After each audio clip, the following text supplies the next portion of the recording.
Ooh, what it is, everybody? It's your boy Sammy, one thumb, you know what I'm saying? Whew, all right, so I'm gonna try my best to not drag this on to be an hour long. Y'all know how I can talk a lot. You already know. Whew, thank you all for joining me so far. It is going to be a long one, and for all you Alice Cooper fans who are out there, you know what I'm saying? Welcome. And if you like this kind of content, you know what I'm saying, you already know what to do. Keep in mind, I do a lot of reactions, and most of my reactions, good 90%, is dance reactions. So I do dabble into some music, and I dabble into some other stuff. So if you have any requests that you want, you know what I'm talking about, don't forget to put it down in the comment below. All right.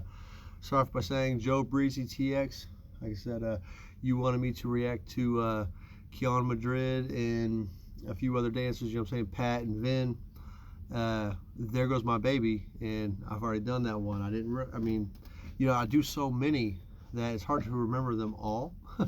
And but I was like, man, no, I've done that one. And sure enough, when I typed in the name and it came up, it showed that I've already watched it. I was like, oh crap, I already know I did it. So I went down my list, and sure enough, 3 months ago, I did that video. So sorry about that, but hey, I still got you. You know what I'm saying? Even though it wasn't probably you who requested it 3 months ago. Get what I'm saying? All right, but Sophie Cooper, you know what I'm saying? Thank you very much for this request.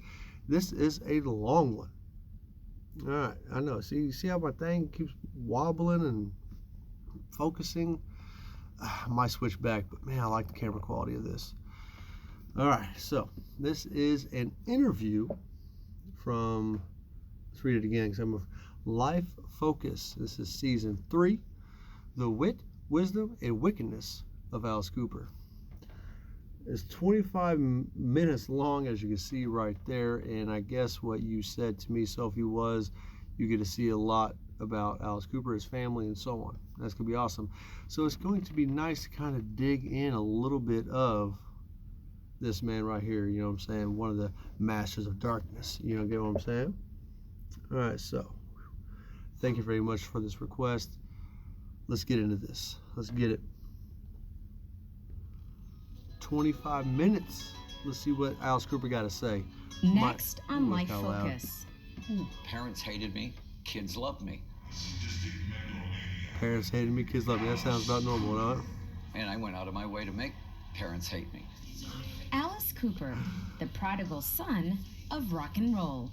I was always rebelling against the fact of somebody saying, okay, this is the way it goes. And I, as an artist, I'd go, well, yeah, that's a version of the way it goes. What if it did this? Yeah. The king of horror still means business. My stage show totally overdid it, right? Yeah. Because I was addicted to it. I loved it. I loved adding this. Hey, take that away. Let's make that better. Yeah. Oh, we'll get a better scare from the audience here with this and this and this. It was creative, but it was an addiction thing. An addictive personality that spilled over into other areas of his life. Pretty soon, anything was an excuse to drink. That's when you're an alcoholic. I ain't heard that song in forever. The wit, wickedness, and surprising faith of rock and roll's prodigal son on this edition of Life Focus. That was the intro? Man. Come on. Alice Cooper earned his reputation as the father of shock, rock, and roll. But to this day, his personal reputation brings mixed reviews. If you have trouble seeing past the shock and horror, Alice would say it's a matter of how you interpret his art. Life Focus met up with him and his family to get into the heart and mind of this rock and roll legend. And we guarantee you, if you don't find this artist fascinating, you will at least find him frightening. My attitude was you grab. I'm gonna say this before it gets fully into it. Fascinating. I was always fascinated by a lot of different groups, shock rock and so on. You know what I'm saying? I mean, we could go Marilyn Manson. We could go, even Kiss. We could go to a lot of bands that Slipknot. I mean, so on. There's so many uh, that have that shock value. You know what I mean? And it's brilliant. Really, it is. You know, it's not just about what they wear or what they're doing. It's almost the symbolism behind what they wear and what they're doing, even though some of it could be for fun. Um, and I really enjoy a lot of those bands. I enjoy a lot of their music. Uh, you know what I mean? And it's amazing to hear them actually speak outside of their music, like what we're about to see right here, and see a whole different side of these people. Because again, yeah, parents, like I guess he's gonna say, parents hated him, kids loved him. That's normal. That's normal behavior. My kids right now are listening to music that I hate. I'm like, damn, I turned into my parents. Actually, my mom was always pretty open with music, but now it's like, dang, I'm turning into my parents. But no, it's not that I hate it. It's the fact that there's nothing to it anymore. You know, like this mumble rap and all that. You know what I'm saying? Some of it, it's okay. Others is like, really, this is popular. This is big. Like, there's no content. There's no meaning behind it. There's no nothing besides, I'm gonna get chicks drunk. I'm gonna get chicks drunk, and they're blah, blah, blah, blah, blah, mumbling. You know what I'm saying? Again, not all of it's that bad. There's some that's just like, really, this is what people are liking nowadays. You know what I'm saying? I like rap. I like rock. I like all music genres, all the way starting back from the 30s up. I love music, and yeah, you see the change and transitions, and yeah, this day and age, like let's say Takashi 69, yeah, I'm a name bomb right here. You know what I'm saying? I mean, really? He gets out of jail, and he's like booming, and he's not even that great. He's not. He's not that great. I could make a song like him if I wanted to. I used to write poems. I used to write rap lyrics. Back in the day.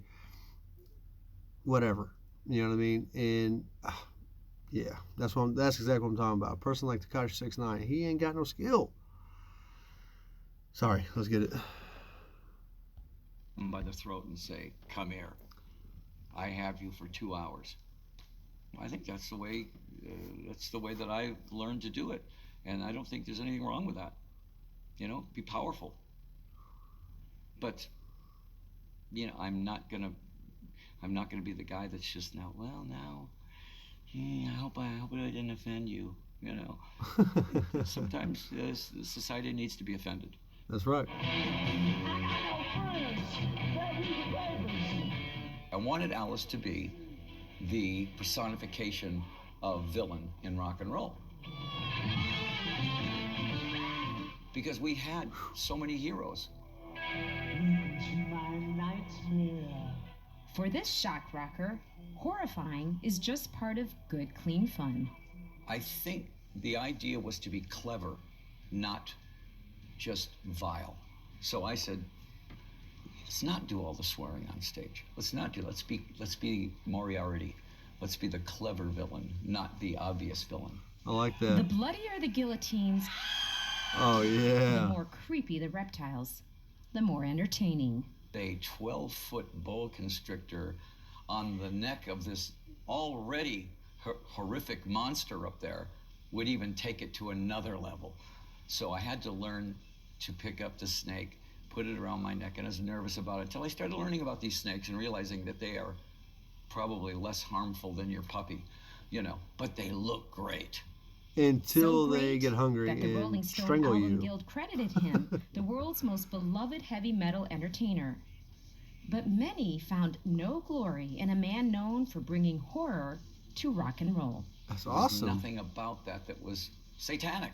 It's a snake, it's a big boa constrictor. I bet that snake enjoys the The vibrations most up there, shocking though. fact about Alice Cooper, born Vincent Damon Fernier, That's maybe his name? he's the son of a preacher. It was amazing. Makes because my dad sense. was a pastor. I've actually heard that. And very, in a fairly strict church. Now he said, I love the music. He says, what I can't, as a pastor, I can't abide in the lifestyle. In other words, sleeping around, drugs, alcohol, things like that. He says, that's something I can't back you on at all. With his father's partial blessing, Vincent took his newly formed band, the Spiders, to Los Angeles, Spiders. where he developed the twisted, eerie woman killer, Alice Cooper.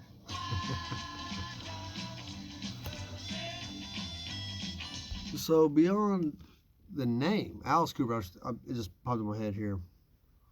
So what? Okay, so what is Alice Cooper? Like Marilyn Manson is Marilyn Monroe and Charlie Manson, right? He mixed the two together, Marilyn Manson. And, a beautiful person with a ugly serial killer person. You know what I mean? Like the two worlds collide. What's Alice Cooper? Who is Alice and who is Cooper? Like D.B. Cooper, who robbed that money and flew off an airplane and jumped out or whatever the hell, and no one could ever find him.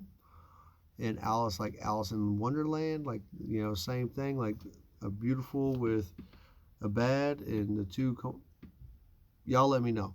Y'all let me know. Where does that name actually come from? They may explain it, but let's see. I could be jumping the gun here. But when Los Angeles rejected this woman thriller, Alice Cooper moved to Detroit, the hard rock capital of the world, where he developed his sound. While the heart of his music differed significantly from that of Motown, his music's soul came from the blue-collar sounds of Motor City. They want it loud, and they want it aggressive, and they want to get hit in the face with this hard rock. Heck so yeah. we fit in there perfectly. But to fit right in with the legends of rock and roll, Alice adopted the wild life of parties, alcohol, and girls. There are 3 albums that I did that I don't remember writing, recording, or touring with. I call them my blackout albums. Dang. What he does remember is feeding his addictive personality with Southern comfort. That's crazy to do 3 albums and not remember none of it, and tour it and not remember any of it. But the problem was that I depended on it. I was using alcohol as medicine. I have an interview with PBS. Oh, I better have a drink. I do 20 interviews a day. I had a drink to fortify myself, to go do that. Pretty soon, anything was an excuse to drink. That's when you're an alcoholic, when you don't even want to drink, but you're drinking because it's a medicine to get you to the next point and get through it. I think from a wife's perspective, when you're in love with somebody, I want to pause and talk about that for a second. Okay, I'm gonna pause it. I know exactly what he's saying. I was an alcoholic for a little while. Pretty much from the age 18 to 20. Drank every day, all the time. Now, probably not as long as what he may have done, but I know that feeling. There's always that excuse, always that person. Oh, well, this person's around, so we're going to drink, whatever. Problem is, I was waking up drinking. Wake up, drink. Drink all day. Go to bed, wake up, drink. Same thing, every day. Did it all the time. And it was one of the hardest things to quit, to be honest. I quit every drug I've ever done. And that one was the hardest. I mean, everything. I've done almost every drug known to man, and that one was the hardest one to get rid of, to kick. I was 20, and I was forced to quit because my stomach got so messed up that I couldn't drink no more. So that's what became of that. Now, I do drink now, but like literally 1 or 2 beers, and that's all I need. I'm good. And maybe once a month. Maybe once every other month. Just depends. But again, it's only one or 2 beers, maybe a Friday night and a Saturday night, and that's it for another month or 2 or whatever. Full control. You know what I'm saying? To be the catalyst for any change, that I could not have an effect on getting him to stop drinking, that was discouraging. Cheryl Cooper It's a watched alcohol challenge. take over her husband's life. In a critical situation, she clinged to one hope. I just had to pray, and I had to commit that to God and just saying, take it away. My psychiatrist, he says, so, how much do you drink on stage? And I went, I don't drink on stage. Which was strange. He only drank off stage. And he said, what? And he said, what about when you're doing a movie? And I said, no, I don't drink when I'm acting. He said, well, wait a minute, let me get this straight. He said, you're blaming this whole thing on Alice Cooper. Alice Cooper's not the alcoholic, you are. It's kind of hard to do what he does and be I inebriated. always thought of Alice as being the crux of the problem. He really wasn't the problem at all. It was me. Very true. Oh, come on now. Know what I'm saying? Should have edited all that out While right Alice Cooper rose through rock and roll ranks, his fans knew little about the addiction that almost killed him. His best-selling songs spoke of dungeons, dragons, and wretched living. Much of his art reflected his imprisonment to his addiction. He even refers to alcohol as poison running through his veins. Eventually, Alice's wretched living Like how he landed tried him to in a use his lyrics from a hospital song. psychiatric ward, a time in his life he calls his worst nightmare.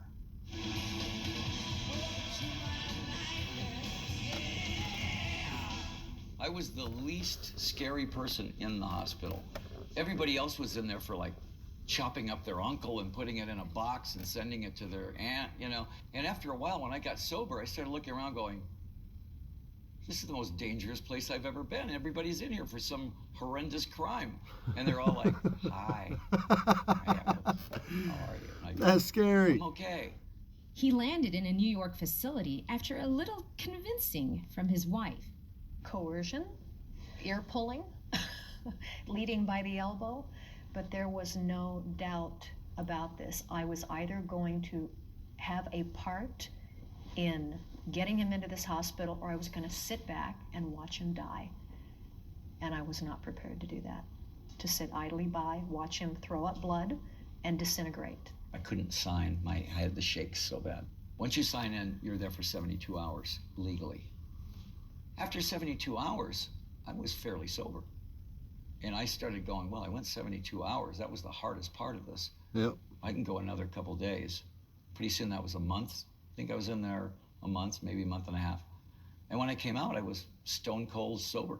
He was not cured. He was healed. It was taken away from him. And I got a new man. But one part of her man needed more attention.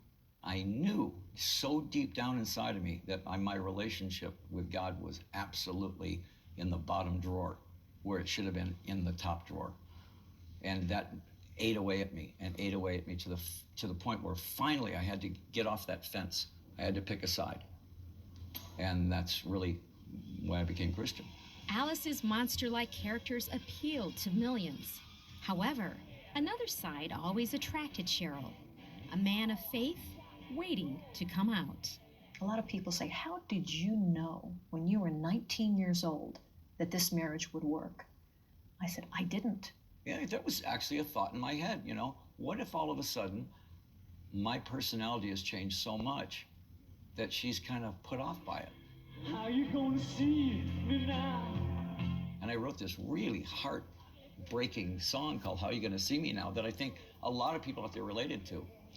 And it was about a guy coming home sober for the first time.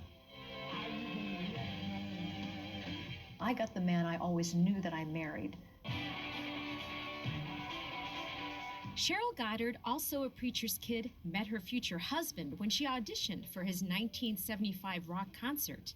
Welcome to my nightmare. I'm a classically trained ballerina. I will go deep into music theory and tell you about opuses and cantatas and movements, but not about rock and roll. I knew the Beatles, but Alice Cooper? Had no idea. So just how would a ballerina turn her nightmare into a dream come true? They brought us in about 500 at a time, and I was told as a dancer always to hold your balance as long as you can. So we finished this very complicated ballet routine, and I did a position called arabesque en releve, which is to be on the ball of your foot with your other leg back behind you over your head in a balance and hold it. And I held it, and I held it, and everybody cleared the ballroom, and I'm still in the middle holding this position. A position that secured her spot on the stage with the band and a place in the heart of its lead singer. I will tell you the exact moment I fell in love with him. We had just finished doing The Only Women Bleed, and we were in such a position, you know, where we finished close together, and he leaned over and kissed me in the black. Nobody saw, nobody knew, and I thought, I'm in trouble. What am I going to do? Because I loved him. She didn't slap me though, so I said, got away with that one. A little over a year after they met, this unlikely match wed overlooking Acapulco Bay at sunset. Out of that union came Calico Zane, Dashelle Vincent, and Sonora Rose, who often performed in her dad's concerts. Oh, cool.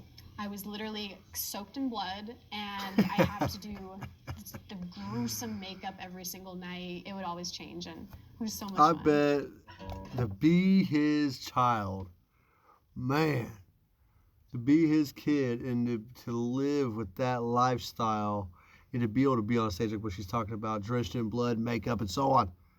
That'd be so awesome. I wish I could give that to my kids. You know what I mean? Something so exciting like this or like that all the time. Who knows what this YouTube channel could do though? But I'm just saying, like, man, crazy.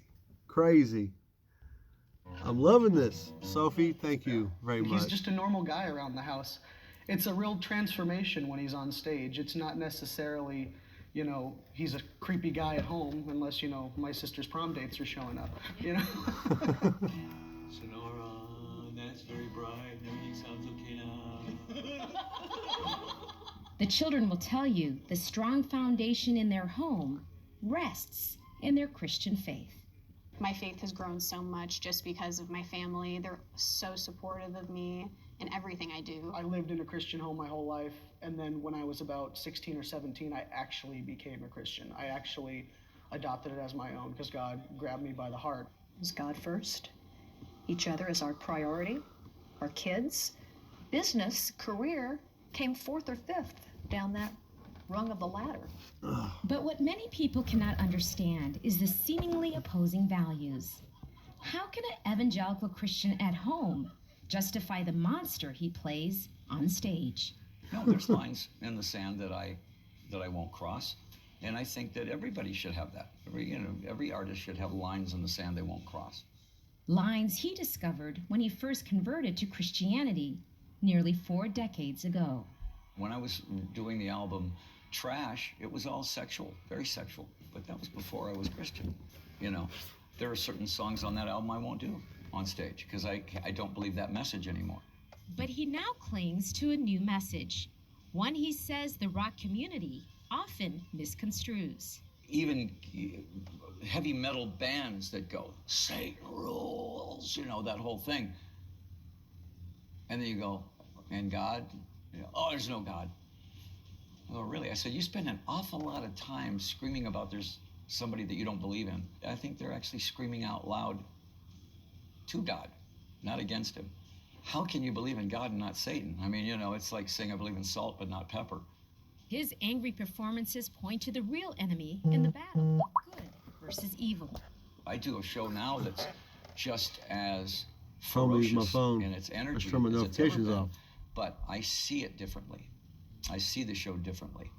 And I think I probably spend a lot of time warning about Satan rather than being his ally. I am now his enemy. An enemy closely watched by his villain-loving audience. There's a resurgence in Alice Cooper right now, despite the fact that I'm very open about my Christianity. That generally would put, a knife in the back of a career. Am I going to do my show? Yeah. Can I still scare you? Sure. The breath of the dead is the only sound. I mean, this is how you gotta see it. Religious, not religious, it doesn't matter. A show's a show. A movie's a movie. You know, doing the show and doing all that crazy stuff does not make you any less or any more of what you choose to be, regardless. Now, I mean, so Christianity, not Christianity, it doesn't matter. It's just a show. It's all fake. It's not real. It's not real blood. It's not no sacrifices going on. It's just fake. It's play. It's pretend. So I don't think you should worry or, you know, even be questioned about your religious aspect or your religious standpoint. You know what I'm saying? Because it doesn't change who you are as a person.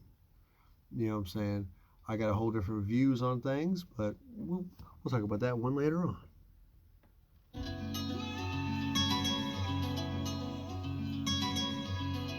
While Rock and Roll Hall of Famer Alice Cooper lives to horrify his audience on stage, offstage, he and Cheryl give almost anything to help the teens who continue to love him. Mona Hanine continues.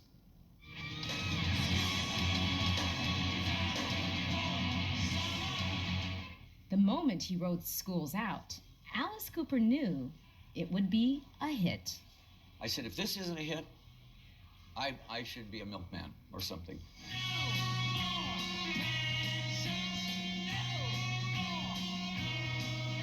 They couldn't wait till that 3 o'clock bell when they had 3 months off of freedom. I said, we got to capture that last 3 minutes in a song, that anticipation. And then at the very end, we have the kids screaming and yelling and celebrating. That's the end of the song. And we got it. Woo! That was slick. And Alice also gets That was defining slick. teenagers. With over 40 hit songs and 22 gold albums, Cooper says his music reaches the rebel he once was. A lot of kids out there on the outskirts of society looked at Alice and they related to this. We're outcasts. Nobody understands us. Okay. And nobody could change their outlooks better than a reformed hard rocker. This new Alice was like, done with that.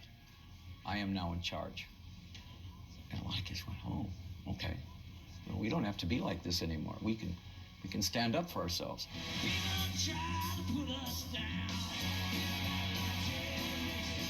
So I mean, there was a big percentage of my audience that, when my attitude changed, their attitude changed. With 400 kids for a stay, you're going to run out of space. Well, we also own all these businesses in here.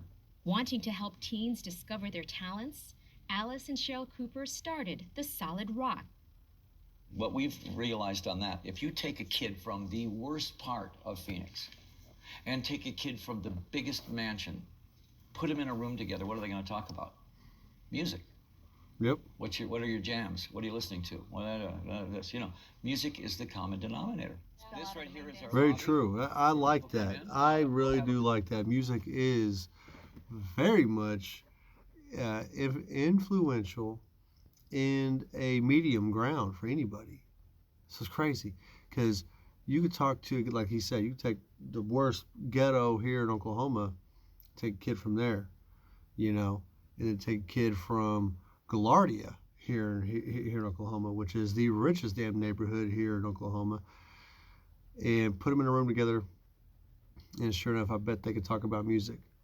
You know what I mean? As long as they're around the same age, they can talk about what they like. You know what I'm saying? 'Cause I bet they both would like the same stuff. So that's great. That's very true. Man. Coffee station over here. Today, the Coopers gave Life Focus a sneak preview of the 60,000 square foot facility, ready to welcome neighborhood teens. I think whenever a teen says, I'm just going to hang out, beware. What do they call the idle time is a devil's playground? If kids do not have a direction, have a purpose, they can make some pretty life-altering choices that can end them up dead or at least in prison. Yep. All we are there to give them an alternative to what they didn't, something they never had a chance at. And that was, to me, if you're talking genius, here's a genius move. Give them something for free that they don't even know that they can do, and they can do it, and it changes their life. Wow. For free? They ain't got to do nothing but go in there? This one, Alice uses his celebrity power to build on the solid rock. It takes people in a community like Alice that are willing to organize the people, the money, and the idea together to help all the children in this area. The Solid Rock Foundation does great work. It's about giving of yourself, and that's what Alice does. I mean, he just constantly gives of himself to make this world better. Another outlet for Alice's self-acknowledged addictive personality? Golf. This is my very first hole-in-one on a par 4. It's amazing. A 6-day-a-week passion that he says teaches him more about life than anything else. You said in golf it's all about the swing. Yeah. So I want you to finish these two sentences. Okay. In music, it's all about the Swing. A song has to swing. A lot of times we get in the studio and we're playing a song and it's this, and this, and this, and this, and this. And our producer goes, it doesn't swing. And you go, what do you mean? It doesn't make you go. It doesn't make you fall into the beat. It doesn't make it fall into the beat. It doesn't swing. It's hard. Make it swing. Very true. Okay. How about in life, it's all about the Swing. When I say the swing, now what I mean is this. In order for you to swing, there's nothing in its way. It's nothing, you're not bumping into anything, right? So if your marriage is swinging, and there's nothing in the way making it stop, it's just natural and it feels great. We're that good, huh? You can't hold talent like this down. You have to let it go into the ethers. What is in the swing? It's love, it's respect, it's caring, it's everything. That's all part of the swing. With his swing and his song, Alice's talent evolves, bringing shock rock to children's entertainment. Yes? These monsters aren't ours. I know. They're mine. Welcome to my nightmare. Once a rebel, I was the prodigal son. I was the kid that grew up in the church, went as far away as you could go. he's now a rock and roller with a soul. My pastor said, I think you should be Alice Cooper. I think you should be a rock and roll singer. But now you're a Christian, just your lifestyle is different. That's going to say a lot about you to your friends, who you are. I really appreciate all of this. I am made of you. It was supposed to be the guy's prayer right before he went to sleep and had the nightmare. I Am Made of You, a piece from Cooper's latest remake album, The Nightmare Returns, sums up his life of twists and turns. There's a lot of Sproul in there. There's a lot of, my pastor. And there's a lot, you absorb the theology, and then it comes out somewhere. A song written about life and God. But I also saw it as a love song to a girl. And I also saw it as a love song to an audience. An audience of one-time rebellious teenagers who grew up with this man with a woman's name. Who still loves being your favorite villain. But it's not about vampires and werewolves. It's more about soul. What's happening to your soul. So to me, that's more frightening by far than any monster. The idea that there's an eternal soul that's going to go somewhere. Is it going to be eternally happy, or is it going to be eternally almost the worst there place you could be? That's a great scary song because it's based in reality, And a lot of times I'll write albums and people go, oh, I didn't like that. Why? I said because it challenged my belief system. Good. Without a doubt, Alice Cooper's ingenious approach to art redefines rock and faith. In heavy metal circles, he demonstrates that a strong belief in God and nonconformist music work well together. In the faith community, he inspires the artist in us all to re-examine traditional rules and express new ideas, and to enjoy the maker who made us all. We hope that you did enjoy this edition of Life Focus. More information about Alice Cooper and this program can be found on our website, or you can always call the number on this screen. For now, I'm just gonna end it right there because he's ending it right there. You know what I'm saying? Thank you, Sophie Cooper, for this request. Wow, that's a lot to take in. I mean, okay. He became Christian. All right. I mean, obviously he was already the whole time. He just kind of had it on the back burner. You know what I'm saying? Let's take ICP, for instance. Okay, Insane Clown Posse. They too, I mean, crazy lyrics, talking about all kinds of crazy stuff. A lot of people don't understand their lyrics and what they truly mean. And, it's just a story. Even their crazy lyrics talking about all kinds of crazy stuff. I used to really enjoy listening to Insane Clown Posse. I got hated on for it a lot, but I don't like. I haven't listened to them in a long time. That part of me is gone. But they were Christians as well too. That's what the album The Wraith was pretty much about. And I didn't lose respect for them or anything like that, because where they came from, they grinded. They were underground the whole time. Only a few songs that may have been on MTV, like the one Another Love Song, and Let's Go All the Way. About the only two that ever made any type of airtime anywhere that I know of. But they were still good people. Just because they talked that way or rapped that way, just like Alice Cooper, just because he had that crazy stage show that he did, like crazy theatrics and blood, guts, gore, so on, it does not make him a bad person. You know what I'm saying? I've dabbled in religions and this, that, and the other, and you know what I mean. I've came up with nothing for myself, but it doesn't make me a bad person. You know what I mean? And I damn sure don't hate on anybody for their choices in life of whatever religion you want. I don't care if you're Buddhist. You know what I mean? I will not disrespect or show any disrespect. And the sad thing is me not being religious, I've received so much disrespect from other religious people. And what the reality is, the fact that why do I show so much respect? You know what I mean? It's kind of a conundrum, isn't it? Or kind of hypocrisy. Because if I go to a church, I still bow my head when everybody praying. I show my respect. If someone wants to talk to me about religion, I don't undermine them and treat them like they're lower than me or whatever. I let them say what they got to say. I don't argue with them. You know what I mean? But it's sad that when I say what I want to say or got to say, oh man, it's a whole different story. I'm attacked. Not so much these days. And being religious or not, if you're a good person, you're a good person. It doesn't matter. You follow the same rules, laws, and regulations. It doesn't matter. So yeah, you know what I'm saying? I'm sorry if you guys don't like that, you know what I mean, or whatever, but you know what I mean? That's just, that's how I feel.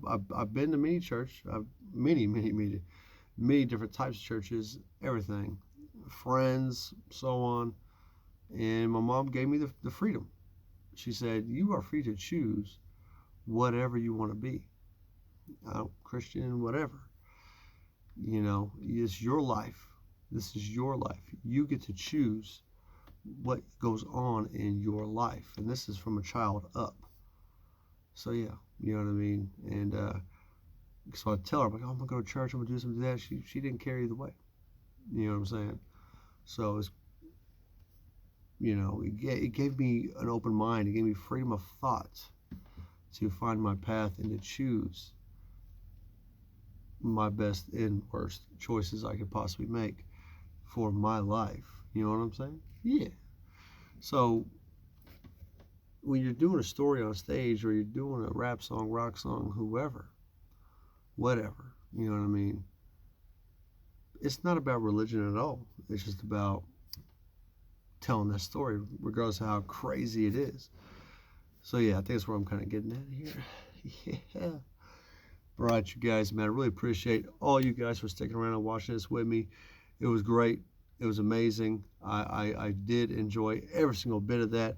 I enjoyed his story, where he came from, where he ended, you know what I'm saying, with religion and everything. I enjoyed all of that, you know what I'm saying, because sometimes you need that, in life. There's nothing wrong with needing that. There's nothing wrong with having that on you and in you, you know what I'm saying? There's nothing wrong with that at all. So I really respect everybody, and I appreciate everybody the same way too, you know what I'm saying? So thank you all for watching, you know what I'm saying? And thank you again, Sophie Cooper, for this request. It was amazing. And until my next one, you know what I'm saying?